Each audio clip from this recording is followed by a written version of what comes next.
What I always tell people is that a constructive disagreement is a disagreement that leads the two parties to want to talk to each other again, right? So it's not reaching agreement. It's not building consensus. It's not finding a negotiated compromise. It's, can we disagree, but in a way that makes you want to talk to me and makes me want to talk to you at some point in the future.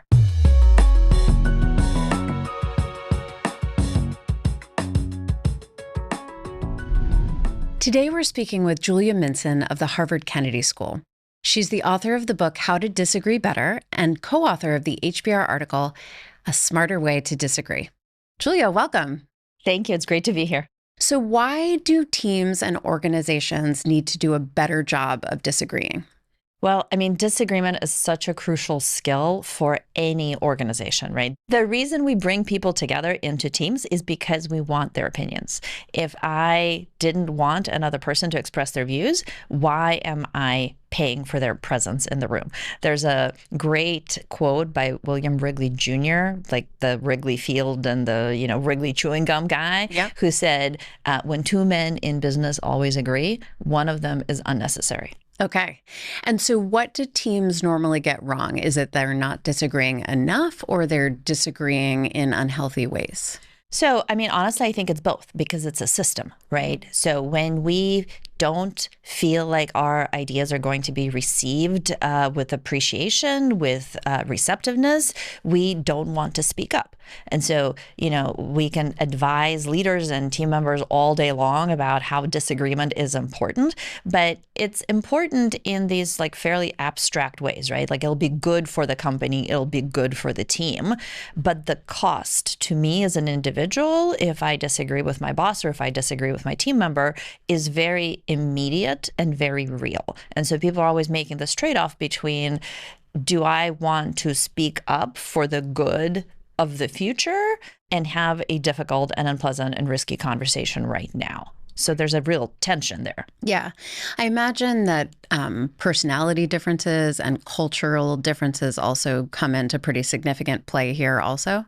Yeah. So I think, there's always kind of different factors that predict how well we are at any skill. Mm-hmm. Right. And so disagreement is, like musical ability, right? Like some people are just better at it than other people, but all of us can get a lot better with a little bit of training and attention to, how we're doing it. Yeah.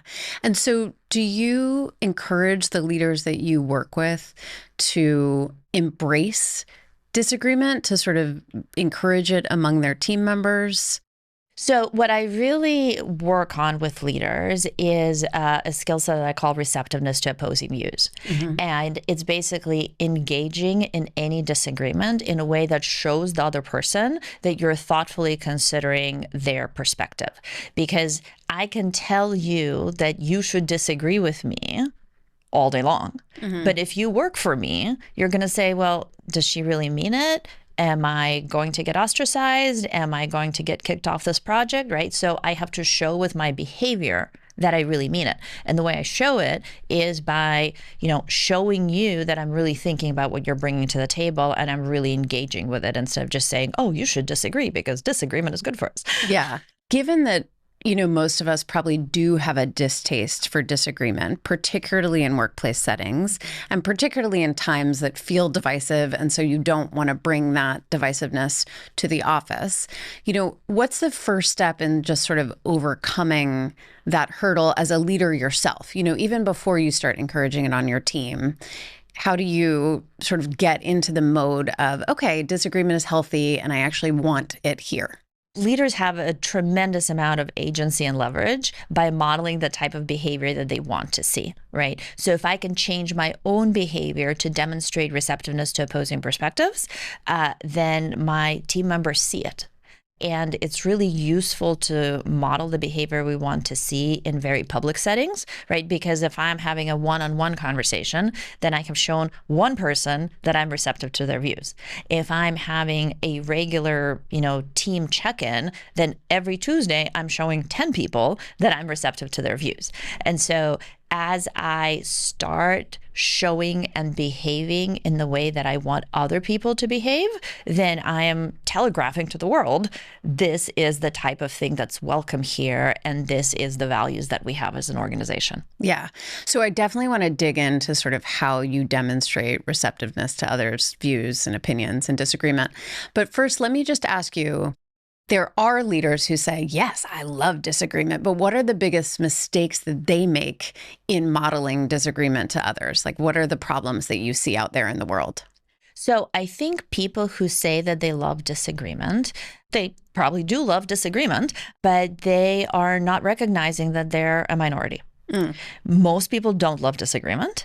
That's one difference. The other thing is that if you're a leader who loves disagreement, you might be forgetting about sort of the status differences that give people different opportunities to act on the way they prefer to act, right? So a colleague of mine and I were doing a training in a hospital system a couple months ago, and that hospital system had one of these leaders that loves disagreement.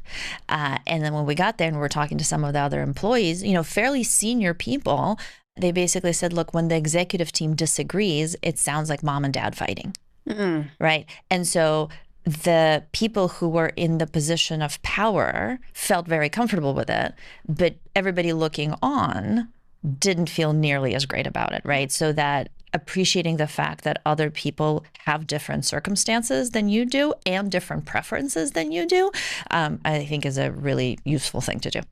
And what are some other ways that you think leaders subconsciously suppress disagreement while thinking that they're doing a good job of embracing conflict and embracing viewpoints? So I think a really sort of a high level, upstream way that we suppress disagreement is by hiring people that we agree with, right? And it's a very funny thing because of course you should hire people you agree with because those are the smart people because they agree with you, right? Right. Maybe they're the smart people. Right. Right. I work at a school of public policy, and so a lot of our students manage large public organizations, and many of them are very ideology driven, right? They sort of went into public service because they have a mission. And so they will say things to me like, well, Julia, I work at an environmental nonprofit. Should I be hiring people who don't care about the environment? I'm like, yeah, you should, right? Because otherwise everybody at your organization is sort of drinking the same Kool-Aid. Right. And that I think feels quite counterintuitive to folks. By the time you have a team in place that feels really comfortable, you might have a problem. So your research has identified reasons why most of us are pretty bad at understanding other people's perspectives. So just outline what you found about that. Sure. So a lot of my work is grounded in an old social psychology theory called naive realism. The idea behind naive realism is that people think that they get it.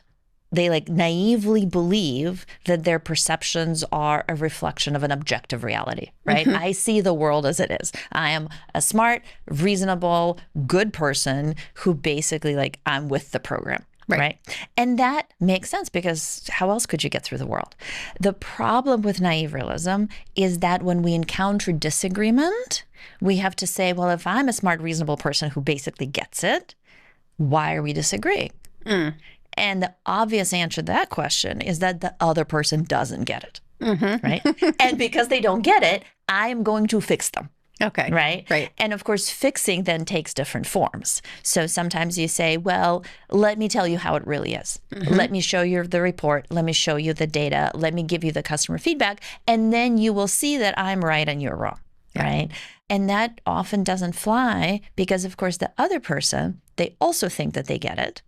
And they've seen the data and they've interpreted the data in a different way, right? And they have sort of years of experience that dictate their understanding of the situation. And they prioritize different things. They prioritize different things. Yeah. Exactly. And so, when just sort of telling people facts doesn't work, you jump to, a couple other conclusions that are even more nefarious, which is, one is, well, maybe they're not that smart. They went to the lesser business school. And so we can forgive them for not being very good at understanding, complex relationships. Or even worse, they are biased. They don't want to get it. If they admit that I am right, it will look bad for them. Their budget will get cut, or their staff will get cut, or they will have to recognize that I'm a better fit for this leadership position. And so they are just sort of intentionally not seeing the light. Yeah. Right. And so once you tell that story to yourself inside your head, it's very hard to have a respectful conversation between adults. Yeah. And at the same time, we also don't see how they are perceiving us, which is with all those same judgments, right? Exactly. Yeah. Exactly. Okay. That's exactly right.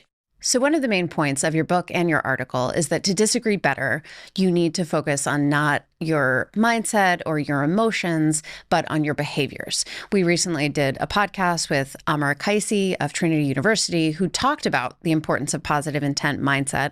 Why do you think that narrowing down on the behaviors rather than sort of what you're thinking and feeling ahead of time is most important? Because honestly, like a very practical way, I am focusing on ROI. Okay. Right. So I think that if we all had positive intentions and kind of warmer evaluations of our counterparts and, had better emotional self-control, the world would be a better place. It's just that's really, really hard work. And it takes a very long time. And there's something that gets in the way, which is interpersonal perceptions, right? So if I think the kindest, nicest, best intentioned things towards you, there's still two things that have to happen for that to impact our interaction. One is I have to be able to express all that. I have to express it consistently and with signals that you understand, right? And then you have to interpret the signal. And so at every step along that chain, we lose information and we misinterpret each other, right? So what often happens is I prepare for a conversation that I expect to be difficult by saying, I'm going to be really patient and I'm going to be curious and I'm going to exercise intellectual humility and I'm going to show empathy. Right. And then I walk into the conversation, the person starts talking and like half of my intentions are out the door. Right. Because I'm still trying, but like I am not, a Buddhist monk. So I don't have amazing control over my, emotions. I just have like medium decent control. Right. And then I try to show my empathy and I try to show my curiosity, but I might accidentally ask a snarky question. Like I didn't intend it to be snarky, but it came out to be snarky. Yeah. Right. And then you are reading all of this. And of course, this is a disagreement. So you have negative expectations about me. Right. And so the question that I asked that was kind of snarky, that wasn't intended to be snarky, comes across as super snarky to you. Right. Right. And so I'm doing all this work in my brain, but what you're perceiving is not good. Yes. Right. And so if that's the problem that we're trying to solve, then we need to get sort of like closer in the production chain to the thing that we want, which is the perceiver to experience us as being empathetic and curious and engaged with their perspective. And so that's behavior. Yeah. Now, this does presume that the goal of the person in the disagreement is to come to a common happy place as opposed to just win the argument. So what do you say to people who are like, well, no, I actually want to win. So why should I approach things that way? Yeah. Okay. I'm so glad you brought up goals because that's, it's either my second favorite topic or it's tied as being my favorite topic. The goal of winning an argument is generally unrealistic. Right?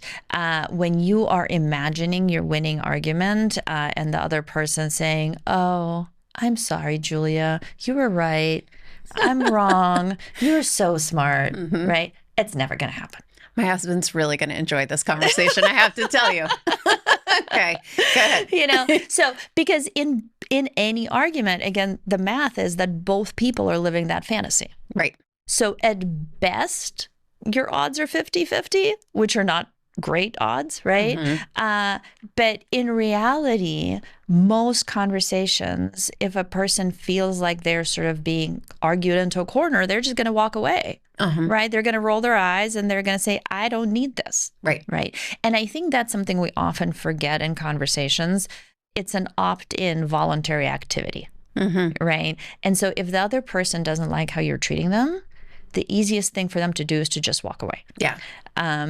There are, probably the most familiar example of all of that is teenagers.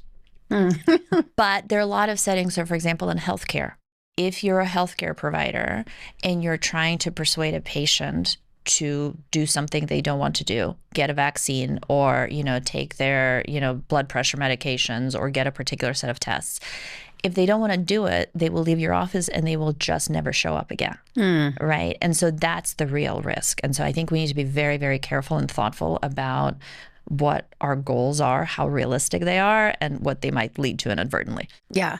And in a workplace setting, you might not walk away. You might see whoever has less power in that situation.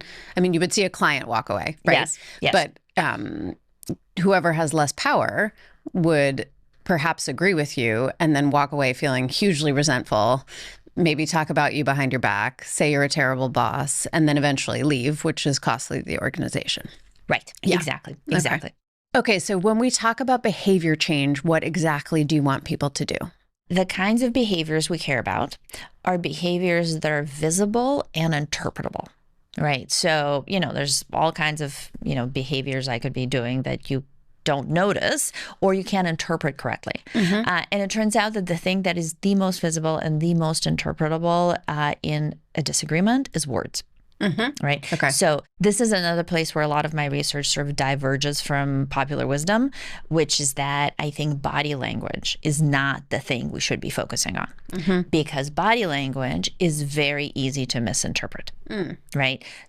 Or not even notice. Right. Because again, we are not trained actors. Right. So our nonverbal signals are really, really messy. Language is also easy to misinterpret, but we're far more consistent at interpreting each other's language than we are at interpreting nonverbal behavior. So if we want to clearly communicate engagement with opposing views, we need to use our words. Okay. And do we need to get better at both articulating our own views as well as soliciting the opinions of others? So I think that's a great question. What tends to happen is that people are very, very focused on articulating their own views, and they just don't spend enough time soliciting and really engaging with the opinions of others. What I often notice in courses and workshops is that as soon as I ask people to engage with other perspectives, they start playing like amateur therapist. And so then they ask questions and they never express their own views. They go completely to the opposite extreme, which is unrealistic in real life because in real life, at some point, you need to say what you believe. Right. So I think one of the ideas that I really want to get across to folks is that you can do both, right? You can express your beliefs and you can engage with the ideas of other people. And those two things are not at odds with each other. You should be able to do both in equal measure. Yeah.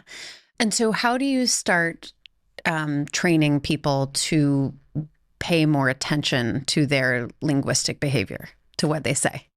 Pay attention to your linguistic behavior, right? Being aware of that is step one. And then thinking about what are you trying to do? Right? What are you trying to accomplish?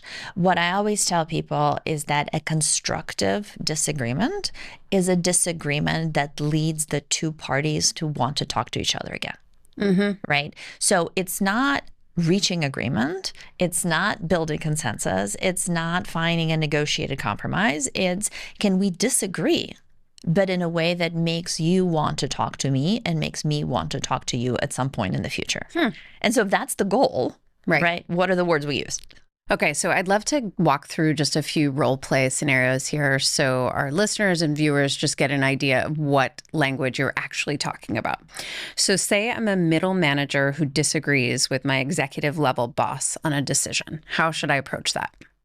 So the first thing I would do, and I suspect it's going to be true for every role play you put in front of me, is try to understand the other person's perspective better. Okay. Right? People often jump into persuasion mode. Right? If I explain to them how things really are, then they will recognize the correctness of my view. Yeah. Right? And maybe that's true, but you have no idea where they're coming from. And you're just as likely to, frankly, make a fool of yourself because you're arguing without insight about the other person's perspective.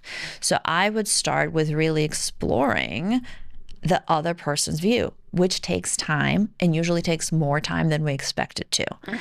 But it really sort of protects you from making your own argument with kind of no awareness of the landmines. Yeah. So what language specifically would I use? Again, if I'm a subordinate talking to a boss. So I would say something like, I'm really glad we're having this conversation. I'd like to understand more about your perspective. Right? Okay. So I don't know what we're talking about in the scenario. Let's say we're talking about a product launch. Okay. And let's say the boss thinks that the product can be launched sooner, and I think we need more time. I might say, help me understand why it's important to launch it on this particular timeline.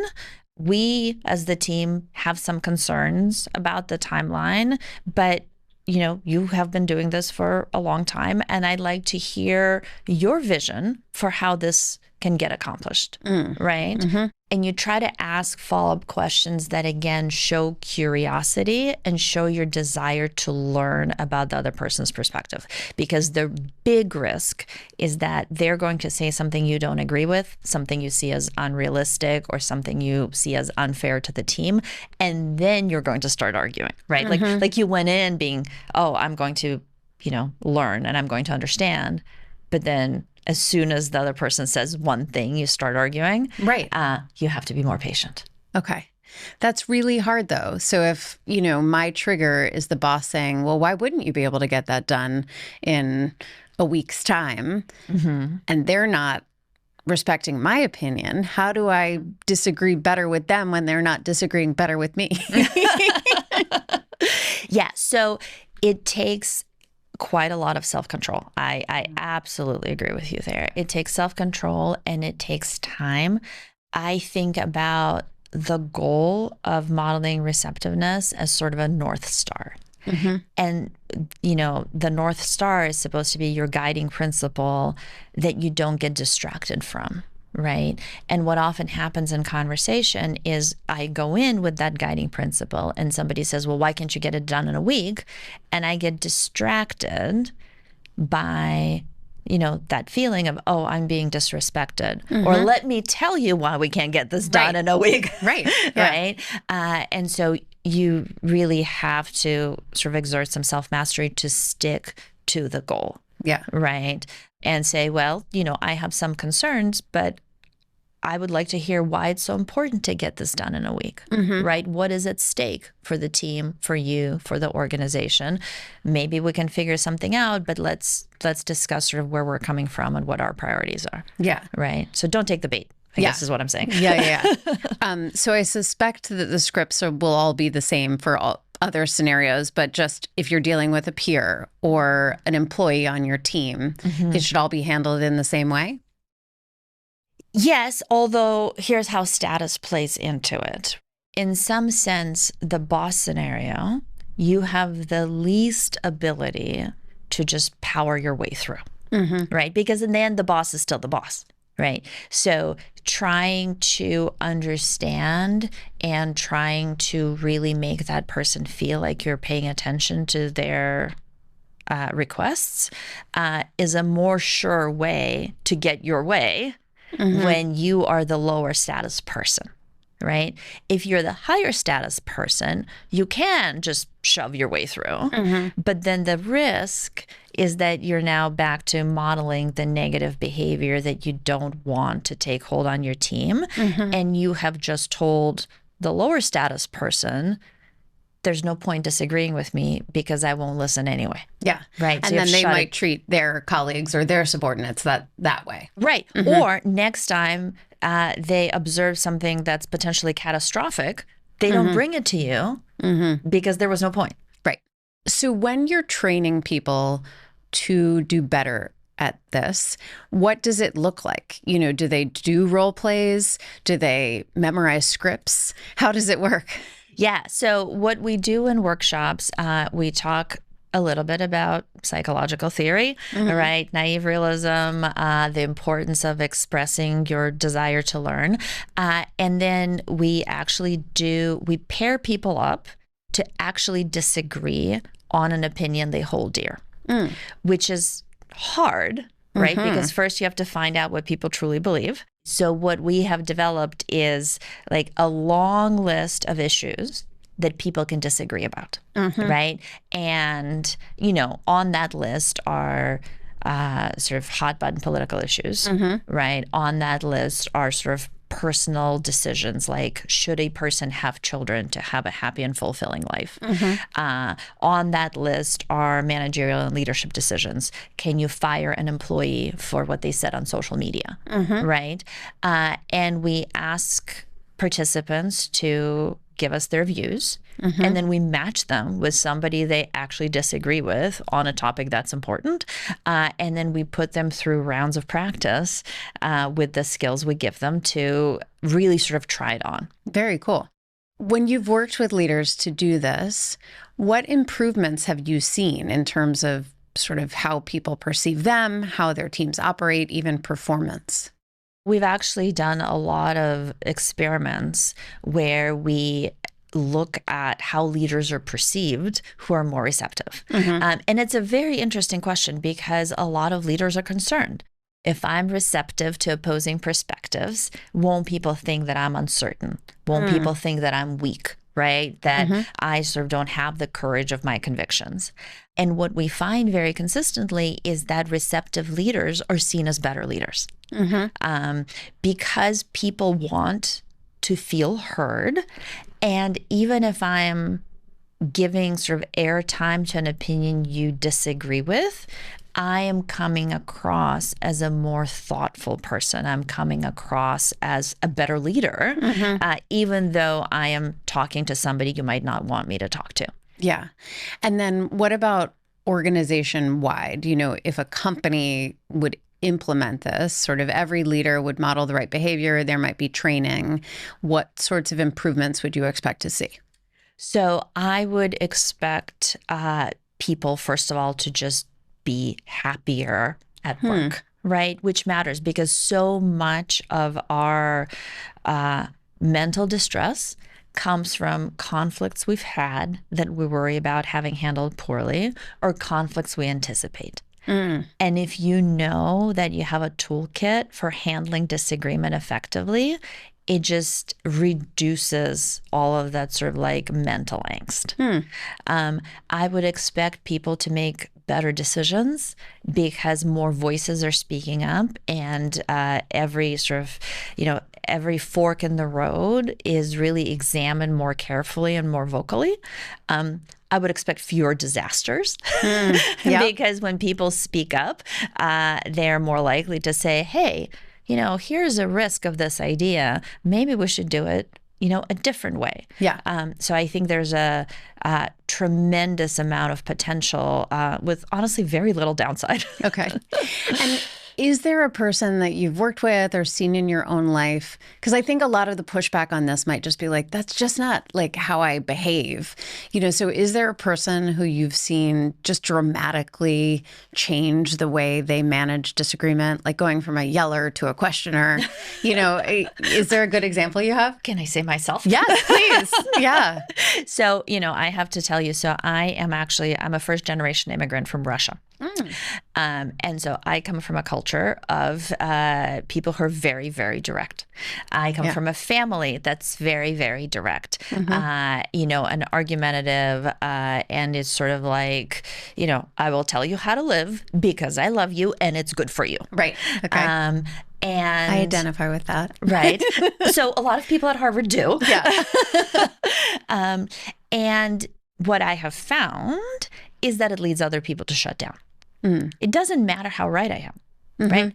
I'm a very smart person. I'm right a lot. Right. Okay. But when the other person can just walk away from the conversation or can just sort of sit there like silently waiting for me to finish the rant, I know I'm not getting the best out of them, right? I'm not getting the full power of their intellect and their ideas. And it's important to say that your intentions are good. Yes. You want what's best for that other person. Exactly. I'm sure. Exactly. But saying it directly to them isn't always the way to make it work. No. And it turns out people don't like to be fixed. Right. Right. And so it's been sort of a real journey from, my teenage self that had a very loud opinion about everything to my probably much more correct and accurate and smarter self, who is now ironically much quieter.